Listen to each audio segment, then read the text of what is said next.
اور حدیث میں آتا ہے من قام رمضان ایمانا واحتسابا غفر له ما تقدم من ذنبه، جس نے رمضان کے 30 دن یا 29 دن قیام کیا، قیام اللیل کیا، اس کے بھی تمام گناہ پچھلے معاف ہو جائیں گے۔ آپ کہہ سکتے ہیں کہ تو ہاں بھائی یار مجھ سے ایک دن مس ہو گیا، میں کیا کروں، میں سارے 29 دن قیام نہیں کر سکا یار، آئی سلیپٹ، مجھے مس ہو گیا، میں کیا کروں؟ تو ایک اور حدیث بھی آپ کے لیے ہے۔ رسول اللہ صلی اللہ علیہ وسلم نے فرمایا من قام لیلۃ القدر ایمانا واحتسابا غفر له ما تقدم من ذنبه، جس نے لیلۃ القدر کی رات کو قیام کیا ایمان اور احتساب کے ساتھ، یعنی in having faith in Allah subhanahu wa ta'ala and anticipation of rewards، غفر له ما تقدم من ذنبه، تمام گناہ اسے معاف کر دیے جائیں گے۔ اللہ اکبر، کتنی بڑی اپرچونٹیز ہیں۔ سلف صالحین رحمہم اللہ مغرب کی نماز کے بعد، افطاری کے بعد غسل کیا کرتے تھے، خوشبو لگاتے، اچھے کپڑے پہنتے، کیوں؟ کیونکہ ہم اپنے آپ کو تیار کریں رات کی عبادت کے لیے۔ ہم لوگ افطاری کے بعد پکوڑے، سموسے، جلیبیاں اور آئلی چیزیں کھانے کے بعد اور روزہ کے 3 جگ پینے کے بعد ڈکار مارتے ہیں اور پھر سو جاتے ہیں اور کہتے ہیں الحمدللہ الذی اطعمنی ھذا طعام ورزقنی۔ سلف صالحین ایک تو کم کھایا کرتے تھے، دوسرا غسل کیا کرتے تھے، نہایا کرتے تھے تاکہ فریشنس آ جائے ان کو ان کے جسم میں۔ کیوں؟ کیونکہ ابھی تو ٹائم شروع نہیں لگا، ابھی تو گیم ہیوی ہونے والی ہے، ابھی تو اللہ تعالیٰ کی بات کا موقع آنے والا ہے۔ سو 4th and 5th پوائنٹ، تمام روزہ رکھنے کی نیت کر لینا، اور اس نیت سے کہ یار میں آپ سے بڑا اجر ایکسپیکٹ کروں گا، اور قیام کی نیت۔ چھٹی چیز، some people work hard, some work smart، ٹھیک ہے؟ اور ہارڈ ورک کون کرتا ہے؟ جو کبھی کبھی اسمارٹ ورک کو اگنور کر جاتا ہے۔ We need to be smart Muslims, we need to work smart۔ Hard تو آئے گا ساتھ ساتھ، لیکن اسمارٹ کرنا ہے۔ وہ یہ کہ کان، آنکھ اور زبان کا بھی روزہ رکھیں، کان، آنکھ اور زبان کا بھی روزہ رکھیں۔ کان سے کچھ برا نہ سنیں، آنکھ سے کچھ برا نہ دیکھیں، زبان سے کچھ برا نہ بولیں۔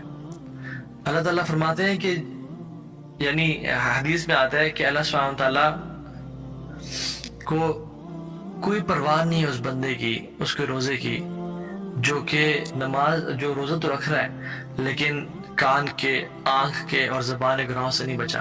لیس لہ الا الجوع، اس کے لیے کچھ بھی نہیں ہے سوائے بھوک کے، یعنی اس کے لیے جو ریوارڈ ہے وہ کیا ہے؟ بھوک، اس کو بھوک نصیب ہو گئی، یعنی وہ بھوکا رہا سارا دن۔ جو کانوں کے گناہ سے نہیں بچتا، یعنی غیبت بھی سن رہا ہے، میوزک سن رہا ہے سارا دن، موویز دیکھ رہا ہے، آنکھوں سے نہیں بچتا، یعنی یا تو وہ ایڈکشن کا شکار ہے، یا وہ نامحرم خواتین کو دیکھ رہا ہے، یا وہ سیریز پہ سیریز دیکھا جا رہا ہے، اور زبان، یعنی زبان سے لوگوں کو تانے دے رہا ہے، ٹونٹ کر رہا ہے۔ ساس بہو کے آپ دیکھ لیں مسائل، ساس بہو کو تانے دے رہی ہے، بہو ساس کو تکلیف پہنچا رہی ہے، انسان اپنی جو ہے نا گھر والوں کو تکلیف پہنچا رہا ہے، اور عجیب ایک ماحول ہوتا ہے انفارچونیٹلی۔ اللہ تعالیٰ ہم سب کو معاف فرمائے۔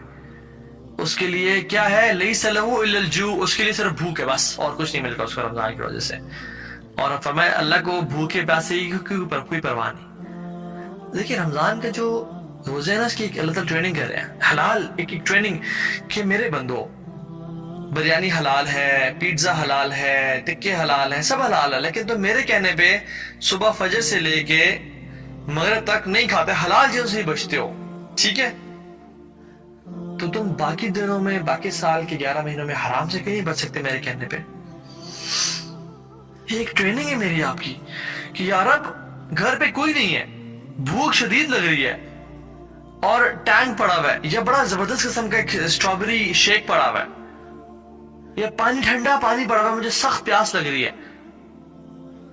میں پی سکتا ہوں کہ میں کیوں نہیں پیتا؟ لوگ تو نہیں دیکھ رہے، کیونکہ اللہ کا حکم نہیں ہے، اللہ تعالیٰ نے کہا ہوا ہے، اللہ کو میں نے راز نہیں کرنا۔ تو جب ہم حلال چھوڑ رہے ہیں، جو کہ ہم مغرب کے بعد کھانا شروع کر دیتے ہیں اللہ کے حکم کی وجہ سے، تو ہم حرام کیوں نہیں چھوڑ سکتے اللہ کے حکم کی وجہ سے؟ یہ ایک ٹریننگ ہے پروسیس، جس نے یہ سمجھ لیا نا، اس کو رمضان کا مقصد پا لیا، جس تقویٰ، یہ چیز سمجھ آ جانی چاہیے ہمیں، کہ جس رب کے حکم سے میں حلال چھوڑا تو میں حرام کیوں نہیں چھوڑ سکتا۔ اور سلف صالحین گھر سے نکل کے مسجد میں آ جایا کرتے تھے، اور کہتے تھے کہ ہم اپنے روزے کو بچانے کے لیے آئے ہیں، کہ ہم سے کوئی بری بات نہ نکل جائے ہمارے منہ سے، کوئی حسد نہ، کوئی غیبت نہ ہو جائے، کوئی مشکل جو ہے نا وہ چیز بری نہ نکل جائے۔ آپ صلی اللہ علیہ وسلم نے فرمایا کہ 2 چیزوں سے بہترین چیزیں کسی کو عطا نہیں کی گئی۔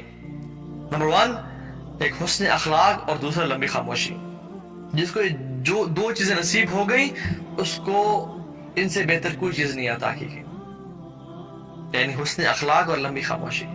مالک بن دینار فرماتے ہیں کہ اگر آپ کو بیزاری محسوس ہو رہی ہے، دل کی سختی اور دل کا نہ لگنا عبادات میں، جب بھی عبادت کریں بوریت محسوس ہو رہی ہے، اباسی آ رہی ہے، مختلف قسم کے مسائل اور پریشانیوں کا شکار ہیں آپ، ٹھیک ہے، اور سستی نماز میں، اللہ کے ذکر میں سستی محسوس ہو رہی ہے، اور رزق کی تنگی محسوس ہو رہی ہے. فرمایا مالک بن دینار نے، اگر آپ کو بیزاری، لائف میں بیزاری محسوس ہو رہی ہے، نماز میں دل نہیں لگ رہا، کسی کام میں دل نہیں لگ رہا، دل کی سختی محسوس ہو رہی ہے، دوسری چیز نماز میں سستی اور ذکر میں سستی محسوس ہو رہی ہے، اور تیسری چیز رزق میں کمی محسوس ہو رہی ہے، تو جان لو کہ تمہاری زبان سے وہ الفاظ نکل رہے ہیں جو نہیں نکلنے چاہیے تھے. تمہاری زبان وہ الفاظ بول رہی ہے جو کہ نہیں بولنا چاہیے تھے. یہ ساری جو ریزنز ہیں نا، یہ زبان کے برے بولنے کی وجہ سے ہیں. اللہ تعالیٰ ہم سب کو معاف کر دے.